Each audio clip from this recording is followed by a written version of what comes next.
दोस्तों, आज मैं हिसार के लोगों से बात करने आया हूँ। आज मैं उन लोगों से बात करना चाहता हूँ जिनसे अन्ना हजारे जी ने एक अपील की है। वो अपील है आने वाली तारीख में होने वाले चुनावों में कांग्रेस पार्टी को वोट ना देने की। मैं अभी तक नहीं समझ पाया कि ये देश जो लोकतंत्र से चलता है, लोकतांत्रिक देश है, हर आदमी को अपना नेता चुनने की आज़ादी है, हर आदमी अपने विवेक से अपने प्रतिनिधि का चुनाव करता है। इस तरह के देश में इस तरह की अपील को कितना जायज़ ठहराया जाए, कितना सही कहा जाए, या इस तरह की अपील से इस देश का कितना भला होगा, ये सब कुछ मेरे समझ से परे है। मैं हिसार के लोगों से एक बार बात जरूर करना चाहता हूँ। ये आपका एक अधिकार है, मतदान आपका अधिकार है, किसी भी दल को चुनना आपका अधिकार है। आप अपने इस अधिकार पर किसी और को अधिकार जमाने का कैसे अवसर दे सकते हैं? और कोई आदमी क्या सोचकर आपसे ये अपील कर सकता है कि मैं कह दूंगा इस पार्टी को वोट मत करना या मैं कह दूंगा उस पार्टी को वोट मत करना, तो वो नहीं करेगा। कितनी चेष्टा है लोगों की। लोग हिंदुस्तान के लोगों को, हिंदुस्तान के युवाओं को, हिंदुस्तान के बुजुर्गों को, हिंदुस्तान की माताओं बहनों भाइयों को पता नहीं क्या समझने लगे हैं। ठीक है, हमने एक बार आपका साथ दिया, हमने रामलीला मैदान में आपका साथ दिया था, अन्ना जी का हम सब ने साथ दिया था। हम उस आंदोलन के साथ थे जो भ्रष्टाचार के खिलाफ था। हम उस आंदोलन के साथ थे जो जन लोकपाल के पक्ष में था। लेकिन ये आप जन लोकपाल की बात नहीं कर रहे हैं, आप भ्रष्टाचार की बात नहीं कर रहे हैं, आप किसी एक दल की बात करने लगे, इस दल को वोट मत दो। हम सब आश्चर्यचकित हैं, हम सब अपने आप को ठगा महसूस कर रहे हैं। हम आपके साथ इसलिए आए थे कि आप किसी दल की बात नहीं करते थे। यदि आप कांग्रेस को बुरा कहते थे तो आप भारतीय जनता पार्टी को भी उतना ही बुरा कहते थे। हम सब इसलिए आपके साथ थे। हम सब राजनीति से त्रस्त थे, हम राजनीतिक लोगों से त्रस्त थे, इसलिए हम आपके साथ आए थे। और आज राजनीति अलग हो गई, राजनीतिक लोग अलग हो गए और आप और राजनीति में आ गए।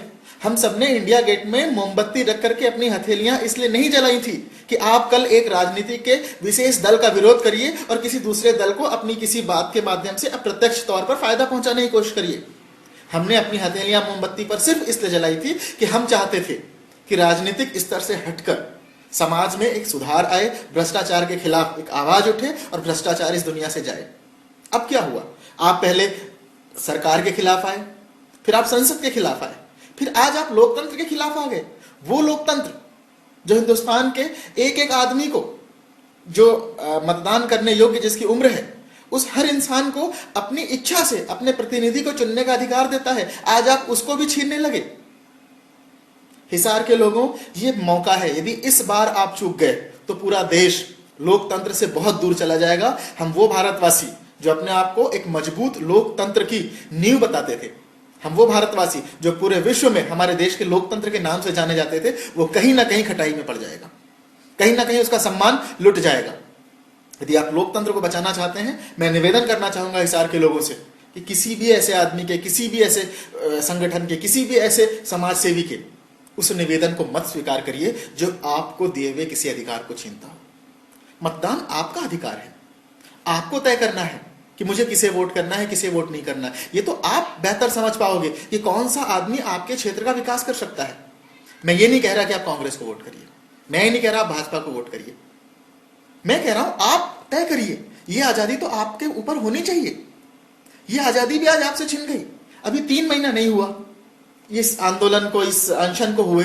3 महीने के पश्चात, 3 महीने में पहले देश का चैन छीना गया, देश की आजादी छीनी गई। आजादी को हमारे जिन बुजुर्गों ने, जिन देश के वीर सिपाहियों ने हासिल की थी, उस आजादी को नगण्य कहने लगे लोग। कहने लगे वो आजादी की लड़ाई नहीं थी जिसमें लाखों लोग शहीद हो गए, वो आजादी की लड़ाई नहीं थी। आजादी की लड़ाई अब चालू हुई थी रामलीला मैदान से। मेरे समझ में नहीं आता हम किस आजादी का जश्न सन 47 से आज तक मनाते रहे।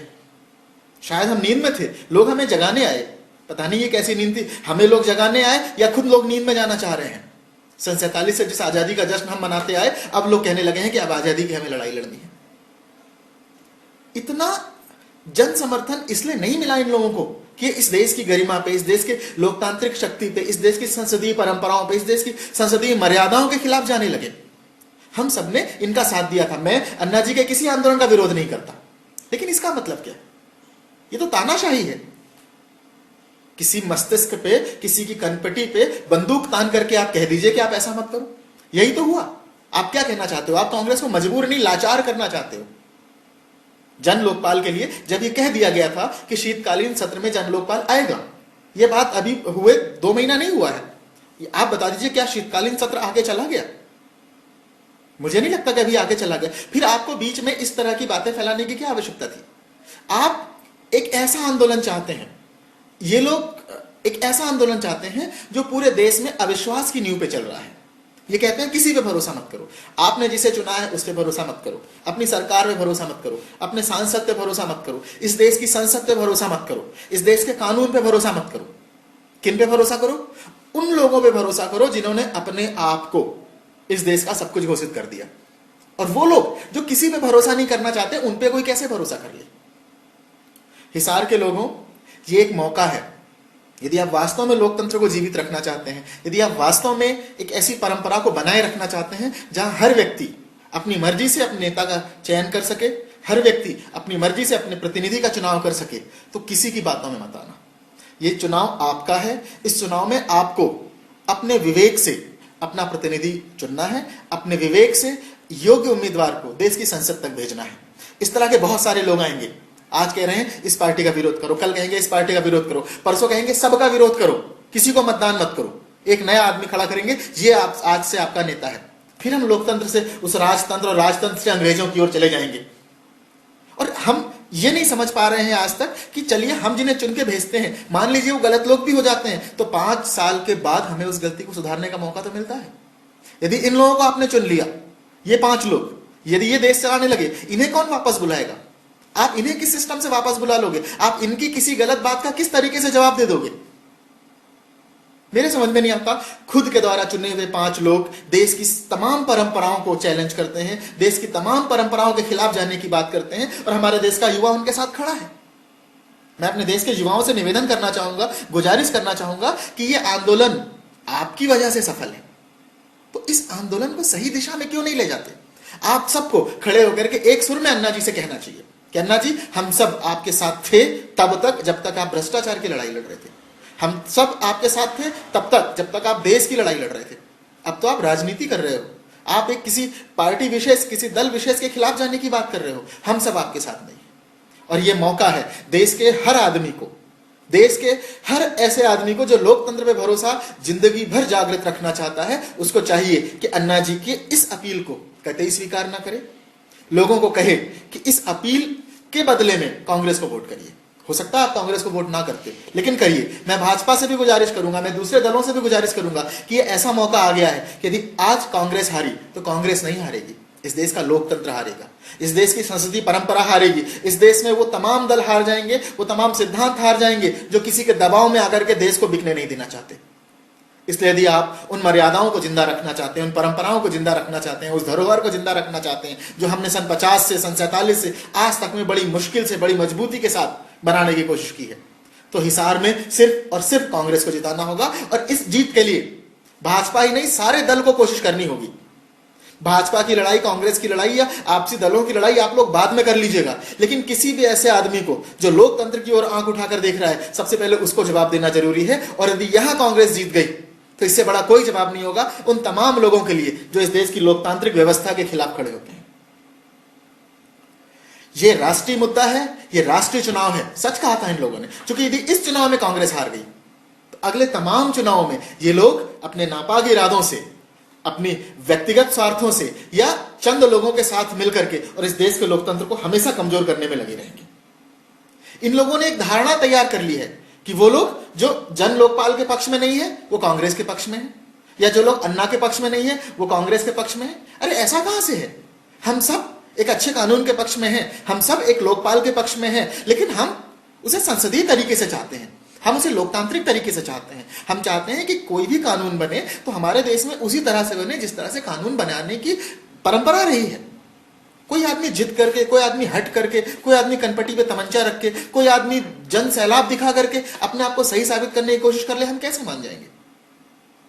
हम सबको आज इस चीज का जवाब देना होगा। यदि हमने आज इस चीज का जवाब नहीं दिया तो फिर कभी मौका नहीं मिलेगा। और यह एक बहुत बड़ी विडंबना है कि कुछ अप्रत्यक्ष ताकत के बल पर कुछ लोग सरेआम मंच पे खड़े होकर इस देश के पढ़े लिखे लोगों के मस्तिष्क को बदलने की कोशिश कर रहे हैं। यह देश मासूम लोगों का देश है, यह देश वो है जो भावनाओं में बह जाता है, लेकिन इनकी भावनाओं का इतना दुरुपयोग, इनकी भावनाओं को आप इस तरह से देश के ही सामने खड़ा कर दोगे, देश की संसदीय परंपराओं के सामने खड़ा कर दोगे। मुझे नहीं लगता कि इस तरह के नापाक इरादों का कभी भी स्वागत करना चाहिए, यह सर्वथा निंदनीय है। मैं स्पष्ट तौर पे कहना चाहता हूं कि आप अपने प्रतिनिधि का चुनाव स्वविवेक से करिए। आपको जो अच्छा लगता है आप उसे चुनिए, लेकिन बाकी जगह ये सब कुछ संभव है। हिसार में आपको स्वविवेक से चुनाव तो करना ही है, लेकिन इस तरह की जो लोग अपील करते हैं उनको एक करारा जवाब भी देना है। और इनको जवाब आप केवल तब दे सकते हैं जब आप हिसार में कांग्रेस को चुने। मैं कांग्रेस का नहीं हूं। यदि मैं कांग्रेस का होता तो मैं भारतीय जनता पार्टी से अपील नहीं करता। मैं भारतीय जनता पार्टी से भी अपील करता हूं, तमाम दलों से अपील करता हूं कि राजनीतिक दलगत राजनीति से थोड़ा बाहर आइए और देश की लोकतांत्रिक परंपरा को जिंदा रखने के लिए इस बार हिसार से कांग्रेस को जिताइए। यदि कांग्रेस के अलावा कुछ और जीता हिसार से, तो ये लोग इतना बड़ा संक्रमण बन के देश में आएंगे कि उस बीमारी से देश को फिर कभी कोई नहीं बचा पाएगा। सन 50 से लेकर सन 47 से लेकर के आज तक हम लोगों ने जो बुनियाद रखी है, वो बुनियाद एक पल में खोखली हो जाएगी और हम सब शिकार बन जाएंगे अपने सीधे होने का। हम सब शिकार हो जाएंगे कुछ चंद लोगों की राजनीति का। वो लोग जो कहते हैं कि हम राजनीति नहीं कर रहे और सुबह से लेकर शाम तक राजनीति कर रहे हैं। मैं हिसार के लोगों से फिर से निवेदन करना चाहूंगा कि कतई किसी की बातों में मत आइए, कतई किसी के कहने में मत आइए, किसी की अपील को मत स्वीकार करिए, मेरी भी अपील को मत स्वीकार करिए। सिर्फ और सिर्फ अपने विवेक से निर्णय लीजिए। हो सकता है आपसे आपका अपने विवेक से लिया हुआ निर्णय इस देश के लोकतंत्र को जीवित रख पाए। धन्यवाद।